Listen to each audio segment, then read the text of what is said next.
Bonjour, c'est Jules Lavie pour Code Source, le podcast d'actualité du Parisien.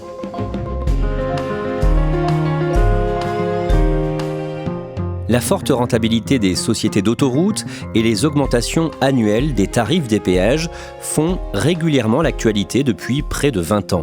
L'autorité de régulation des transports a parlé le 21 juin d'une rentabilité manifestement excessive des sociétés d'autoroutes. La veille, Bruno Le Maire, le ministre de l'économie, avait dit étudier une nouvelle taxation des entreprises en question. Les autoroutes ont été privatisées en 2006. À l'époque, le gouvernement de Dominique de Villepin a signé des contrats avec 3 grandes entreprises.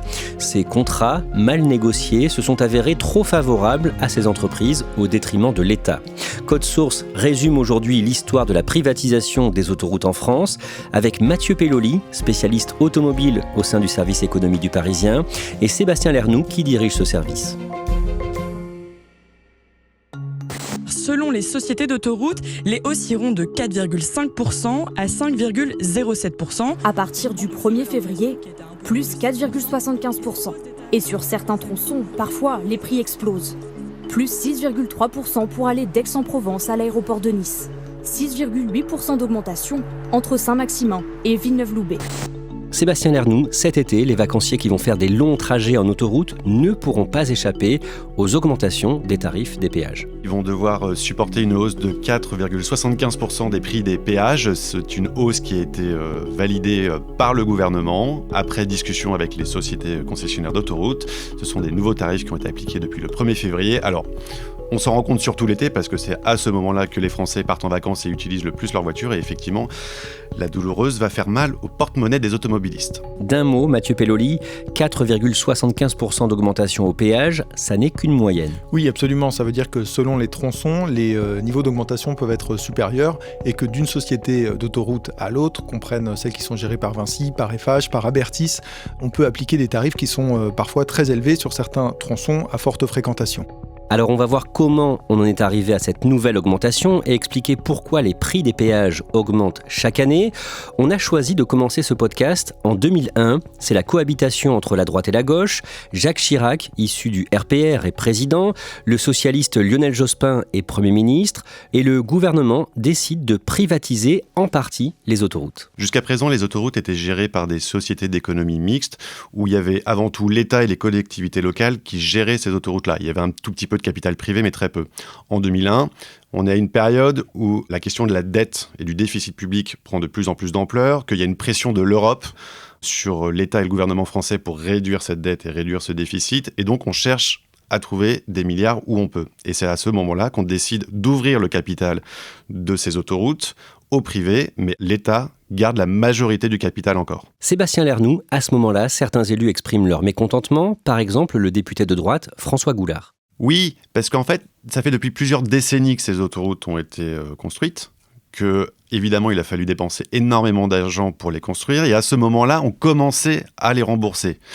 Et effectivement, il y a eu certains élus qui commençaient à dire « Oui, mais pourquoi est-ce qu'on ouvre le capital au privé alors que c'est le moment où justement l'État va pouvoir en tirer tous les profits ?»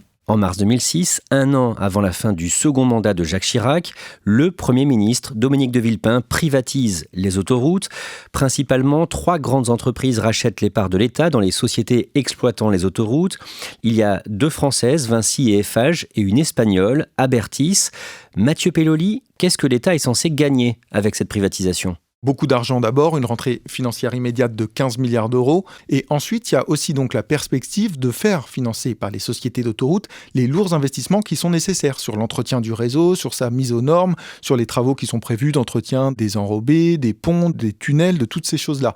Ce dispositif évite à l'État français, déjà lourdement endetté, on l'a dit, de s'endetter à nouveau pour financer ces choses-là avec l'argent des contribuables. Et l'idée, c'est de faire payer les automobilistes plutôt que l'ensemble des contribuables en France. Voilà, l'avantage en termes de communication politique, on va dire, c'est que cette fois, ce sont les automobilistes qui payent et pas tous les Français, tous les contribuables. Ce sont exclusivement les personnes qui empruntent l'autoroute, sachant que parmi ces personnes, il y a évidemment des Français, mais il y a aussi beaucoup d'étrangers. La France est un carrefour, elle est traversée de nombreux flux touristiques. Et puis, il y a aussi toute la dimension de fret routier, les camions qui vont, pareil, participer à l'entretien du réseau plutôt que tous les contribuables français.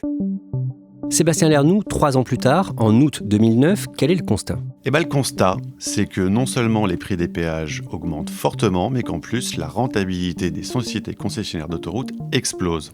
Et c'est là qu'on se rend compte qu'en fait, le contrat, il est très avantageux pour les sociétés concessionnaires d'autoroutes.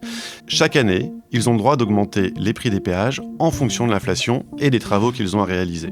Ce qui fait que, de fait, comme il y a toujours un peu d'inflation, les prix augmentent. Et encore mieux que ça, c'est que si même les prix baissent, les sociétés concessionnaires d'autoroutes ne sont pas obligées de le répercuter et donc de baisser leurs prix à elles.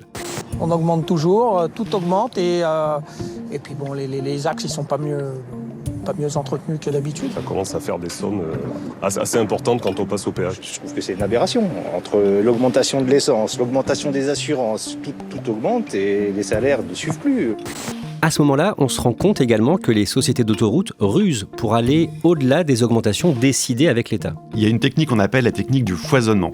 C'est-à-dire c'est que les sociétés concessionnaires d'autoroutes, elles prennent les tronçons les plus empruntés par les automobilistes, là où il y a le plus de voitures, et là, elles matraquent, clairement, beaucoup plus que sur les petits tronçons où peu de voitures passent, et là, effectivement, les hausses étaient plus modérées. Mais ça leur permettait d'avoir une hausse moyenne qui était raccord avec les objectifs qu'ils avaient par rapport à l'État.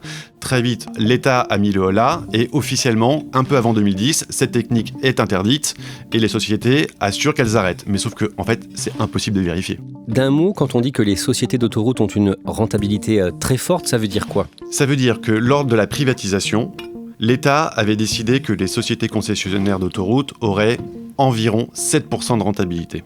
On s'est rendu compte assez vite que cette rentabilité tournait plutôt autour de 11-12%.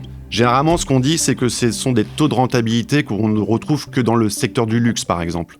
Il faut dire aussi qu'au moment des négociations de 2005-2006, on pensait que les taux d'emprunt, que le prix des crédits allait être beaucoup plus élevé que ce que l'on a constaté finalement dans les années qui ont suivi. Ce qu'il faut comprendre, c'est que dans un secteur comme celui-ci, on parle de milliards d'euros d'investissement. Et que forcément, tous ces investissements passent par de l'emprunt, donc de la dette. Et que dans le calcul de rentabilité effectué en 2006 au moment de la privatisation, l'État et les sociétés concessionnaires d'autoroutes avaient bâti toutes leurs prévisions sur un taux d'intérêt qui, in fine, s'est trouvé beaucoup plus bas que le calcul initial. Et donc ça a été tout bénéfique pour les sociétés concessionnaires d'autoroutes qui ont pu emprunter à taux bas et en même temps profiter d'une grande rentabilité. En 2013, Mathieu Pelloli, un rapport de la Cour des comptes, dénonce les augmentations des prix des péages qu'elle juge excessives. Absolument. Le gendarme des comptes publics, la Cour des comptes, met son nez dans les contrats et dans les résultats des entreprises. Et effectivement, elle juge que ces hausses de tarifs sont contestables parce qu'il y a une surrentabilité des entreprises par rapport aux contrats initiaux. Deuxième point très important, la Cour remarque que dans les contrats, les entreprises s'engagent sur un certain nombre d'investissements pour maintenir l'état du réseau et l'améliorer.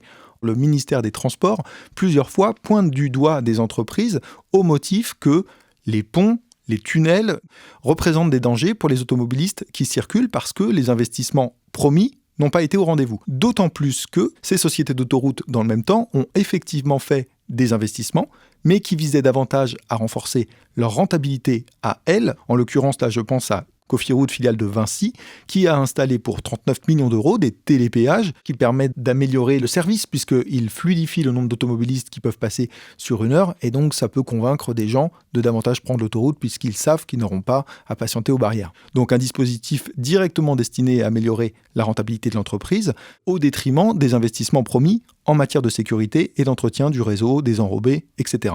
L'année suivante, en 2014, c'est l'autorité de la concurrence qui publie un rapport sur ce sujet. Que dit ce rapport en résumé ? Il est question pour l'année 2013, l'année précédente, celle qui est étudiée, d'une rentabilité globale des sociétés d'autoroutes à 21,9%. Donc là, c'est juste colossal. C'est 2 fois la rentabilité des entreprises du luxe, c'est 4 fois la rentabilité des entreprises du BTP, dont toutes les sociétés, pour ainsi dire, d'autoroutes sont des filiales, puisqu'il s'agit de Vinci, puisqu'il s'agit d'Eiffage. Et effectivement, Bruno Lasserre, le président de l'autorité de la concurrence, est extrêmement habile puisqu'il met sur le devant de la scène un nouvel élément qui jusqu'à présent n'était pas connu du grand public. Il explique que non seulement la dette des sociétés d'autoroutes n'est pas du tout aussi risquée qu'elles le prétendent, et qu'en plus, elle leur permet de bénéficier d'un avantage fiscal, puisque leurs intérêts d'emprunt sont déduits des impôts. Nous ne pouvons pas laisser augmenter déraisonnablement les péages qui impactent fortement le pouvoir d'achat des ménages dans un contexte économique déjà très difficile. Sébastien Lernoux, en décembre 2014, une mission d'information parlementaire recommande à l'État de rompre les contrats de concession des autoroutes. Alors oui, effectivement, la pression monte à ce moment-là. On parle de rente, on parle de surprofit. Et effectivement, après le rapport de l'autorité de la concurrence et le rapport de la Cour des comptes, le gouvernement est un peu obligé de prendre le sujet à bras-le-corps, d'autant plus que la pression de l'opinion publique est très forte. Il y a une mission parlementaire qui est mise en place, avec notamment la possibilité peut-être de résilier ces fameux contrats très vite. On se rend compte que l'administration ne veut pas entendre parler de résiliation. Elle estime que les profits sont dans la norme et que donc cette piste en fait est assez vite écartée. Toujours en décembre 2014, le 16 décembre, Ségolène Royal, qui est à ce moment-là ministre de l'écologie et des transports, annonce un gel des tarifs des péages l'année suivante. La question fait débat de longues semaines. Depuis plusieurs semaines, les membres du gouvernement, les parlementaires parlent de ce sujet-là. Et d'ailleurs, un mercredi, lors des questions au gouvernement, un certain Emmanuel Macron, à l'époque ministre de l'économie, reconnaît publiquement que sur la question des autoroutes, l'État a fait, je le cite, ouvrez les guillemets, une mauvaise affaire. Il promet que le gouvernement va s'intéresser à tout ça et effectivement, un peu plus tard, Ségolène Royal, ministre de l'écologie mais en charge aussi des transports, annonce que les tarifs seront gelés. Mathieu Pelloli, comment réagissent les sociétés d'autoroutes ? Les sociétés d'autoroutes, dès le départ, expliquent que nous sommes dans un état de droit, l'État ne peut pas faire ce qu'il veut, déchirer un contrat unilatéralement et que si un gel est mis en place en 2015, il devra être rattrapé dans les années qui suivront. Et c'est effectivement ce qui va se passer. Les tarifs sont gelés pour l'année 2015, mais au 1er février 2016, les tarifs augmentent selon l'augmentation prévue cette année-là dans les contrats, doublée d'une surfacturation, on va dire, qui prend en charge le gel pour l'année 2015. Sébastien Lernoux, toujours en 2015, les concessions accordées aux entreprises privées sont prolongées de quelques années jusqu'à, en fonction des cas, entre 2031 et 2036. Oui, elles sont prolongées parce qu'en fait, l'État à ce moment-là veut faire un grand plan de relance autoroutier, relancer l'investissement, doper le BTP. Et donc ça passe par des grands travaux sur le réseau autoroutier. Les sociétés concessionnaires d'autoroutes disent « OK », mais par contre, en contrepartie, nous on veut un allongement de la durée de nos concessions.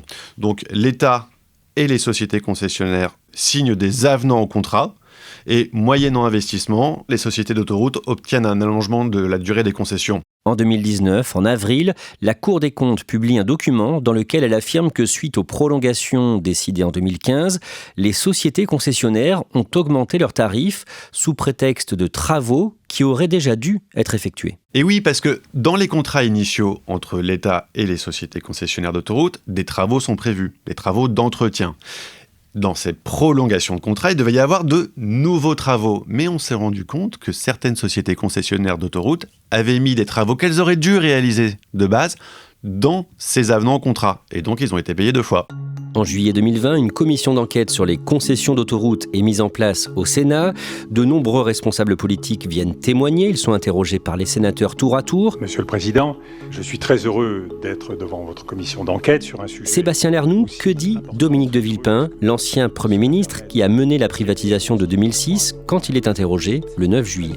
Alors, il se défend bec et ongle. Pour lui, il a pris la bonne décision. Il le dit, mon gouvernement n'a pas bradé les bijoux de famille. Comme vous le voyez, mon gouvernement n'a pas bradé les bijoux de famille, pas plus qu'il n'a tué la poule aux œufs d'or, bien au contraire. Donc pour lui, il n'y a pas de sujet. Que dit Ségolène Royal devant les sénateurs de la commission d'enquête ? Monsieur le rapporteur, mesdames et messieurs les sénateurs. Ségolène Royal, elle est interrogée sur la prolongation des contrats avec les sociétés concessionnaires d'autoroutes et aussi sur le gel des tarifs qui a été compensé dans les années suivantes. Et on s'est rendu compte que ces avenants au contrat qui étaient plutôt à l'avantage des sociétés concessionnaires d'autoroutes ont été signés notamment par Ségolène Royal.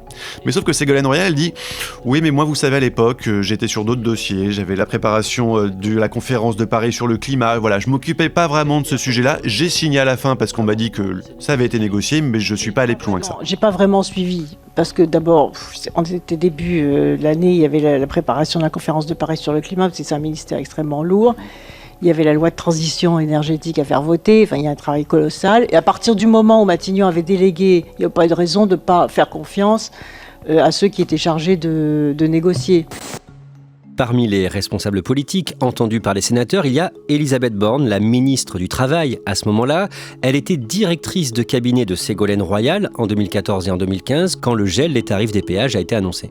Quand elle est auditionnée, Elisabeth Borne, elle lâche les coups contre Ségolène Royal. Elle le dit, ce gel a un effet boomerang pour l'usager qui l'a payé par des augmentations ultérieures. Je continue à penser que de vouloir prendre des décisions unilatérales, si elles peuvent à un moment donné apparaître valorisantes, c'est contre-productif dans la durée.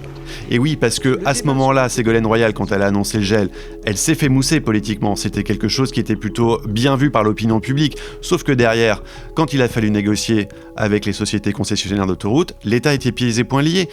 Il n'y a pas le choix, il faut augmenter chaque année les tarifs des autoroutes. Donc à partir du moment où il y a une année, on décide de geler, forcément, il faut compenser.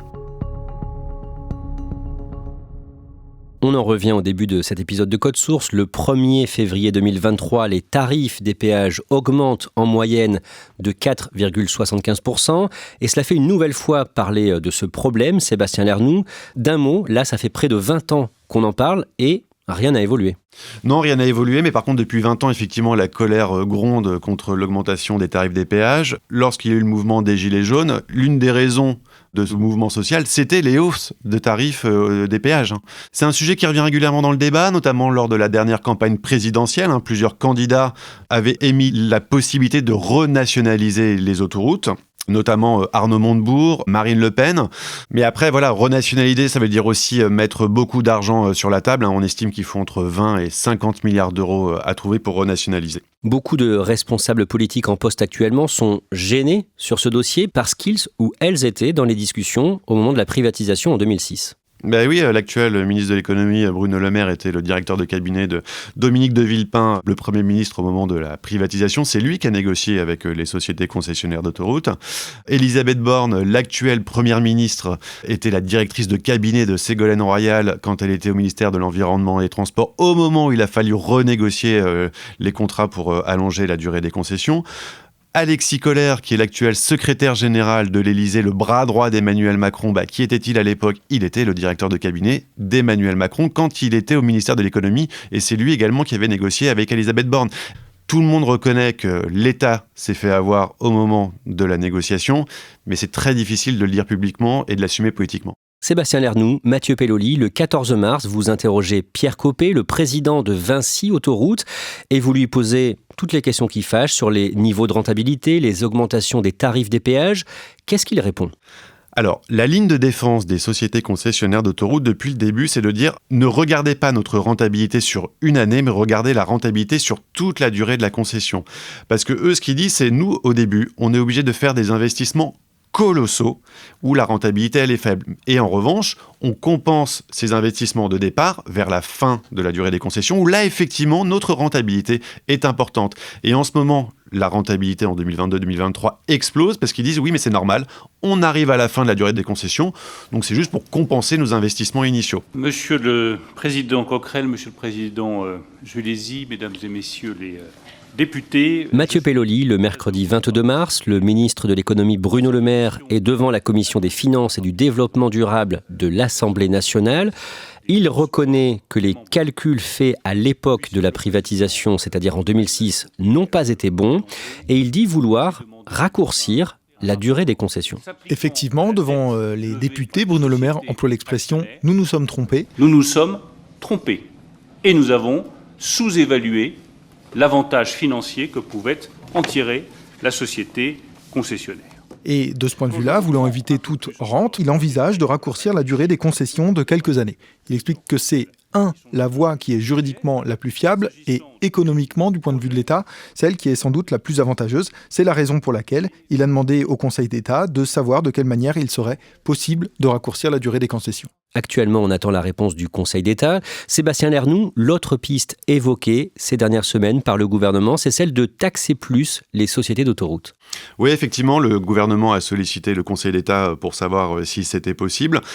Le Conseil d'État vient de rendre son avis. Effectivement, l'État peut décider de taxer davantage les sociétés concessionnaires d'autoroutes, mais à une condition, qu'elle taxe de la même manière les autres concessions. Parce qu'il n'y a pas que les autoroutes qui sont sous forme de concession. Aéroport de Paris qui gère Orly et Roissy-Charles de Gaulle, par exemple, est une concession. Donc ce que dit le Conseil d'État, c'est dit « Ok, mais par contre, il faut que tout le monde soit logé à la même enseigne ». Et là, Bruno Le Maire, le ministre de l'économie, vient de le dire le 20 juin, qu'il allait regarder quel allait être l'impact sur les autres sociétés concessionnaires, en sachant que voilà, l'idée c'était quand même de viser les autoroutes, pas les aéroports. Donc là, ça rend quand même le projet un peu délicat à mettre en œuvre, d'autant plus qu'il y a aussi un autre problème, c'est que dans les contrats qui ont été signés en 2006, il y a une clause qui prévoit que toute modification de la fiscalité peut être répercutée sur le prix des péages. Donc ça voudrait dire que si l'État décide d'augmenter les impôts des sociétés concessionnaires d'autoroutes, tout ce que ça va impliquer, c'est une augmentation des prix des péages. Les entreprises concernées savent qu'elles sont dans le collimateur d'une grande partie de l'opinion publique et du gouvernement, et à l'approche de l'été, elles essaient de faire des gestes. Oui, effectivement, toutes les sociétés concessionnaires d'autoroutes ont annoncé mi-juin qu'elles allaient faire un geste pour certains automobilistes, notamment ceux qui payent en chèque vacances et qui utilisent les badges de télépéage, auront entre 10, 15, 20% de remise sur leur trajet. C'est pas la première année qu'elles le font. Déjà l'année dernière, elles avaient mis en place de telles opérations promotionnelles. Elles se rendent bien compte aujourd'hui que de toute façon, elles sont obligées de faire un geste pour faire passer la pilule des hausses générales des prix des péages, surtout que tout le monde a bien compris que dans cette affaire-là, ce sont les sociétés concessionnaires d'autoroutes qui sont très largement gagnantes. Sébastien Lernoux, cette question est aussi de plus en plus d'actualité parce que les concessions vont bientôt arriver à leur terme, on l'a dit, entre 2031 et 2036. Oui, effectivement, et à l'échelle de projets comme les autoroutes, 2031-2036, c'est demain. Donc la vraie question, c'est qu'est-ce qu'on fait à ce moment-là des autoroutes ? Est-ce qu'on repart sur un système de concession ? Mais alors là, sous quelle forme et comment est-ce que les contrats vont être rédigés ? Est-ce qu'on va mettre en place des clauses de revoyure qu'il n'y a pas eu dans les premiers ? Ou est-ce que l'État récupère la gestion de ces autoroutes ? C'est le grand débat aujourd'hui et c'est pour ça qu'il y a autant de discussions sur le sujet.